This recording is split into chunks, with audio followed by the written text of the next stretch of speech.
Bike sequence வந்து ஹைதராபாத்ல எடுத்தோம். அஜித் சார் வந்து என்ன சொல்லிட்டாரு, இல்லை நான் ஒரு ஓட்டி பார்க்குறேன், அவர் பைக் பார்த்தானே அவ்வளோதான், அது பயங்கரம், he just loves bike, we all know that.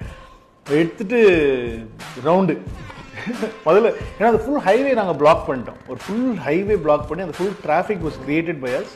அதில் வந்து நாங்கள் ஷூட் பண்ணோம். ஸோ அந்த டிராஃபிக்லாம் வந்து செட் பண்ணுறதுக்கு முன்னாடி வந்து நான் பைக் ஓட்டி பார்த்துறேன் அப்படின்னு சொல்லிட்டு எடுத்துகிட்டு போனார் ஒரு 160. அதுக்கப்புறம் நானும் அவர் கூட ரவுண்ட் போகலாம், எனக்கு நடுங்கு கையெல்லாம்.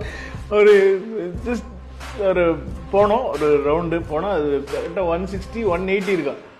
ஒரு ஃபோன் எடுத்து அப்படி எடுக்கிறியா, அதை எங்கே கையை விட்டாலும் ஊந்துருவேன் நான் அப்படின்னு சொல்லிட்டு அது வந்து எல்லாரையும் கூப்பிட்டு ரவுண்ட் போனார். பிரேம்ஜி கடைசி வரைக்கும் ஏறலன்னு நினைக்கிறேன். பிரேம்ஜிக்கு பயங்கர அல்லு, வைபோ ஏறி தான் ஆகணும், ஏன்னா கதைப்படி அவன் ஏறணும்.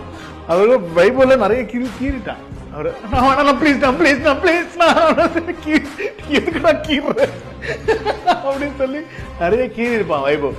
அது சொல்லுவாரு, நீங்க பாரு சட்டையில தூக்கிலாம் காட்டினாரு, பாரு இப்படி பண்ணி வச்சிருக்கான் பாரு, என்னடா பயத்துல புரியல அப்படின்னு சொல்லிட்டு it was like unimaginable. எல்லா ஆக்ஷன் சீக்வன்சஸுமே அப்படிதான் இருக்கும். நம்ம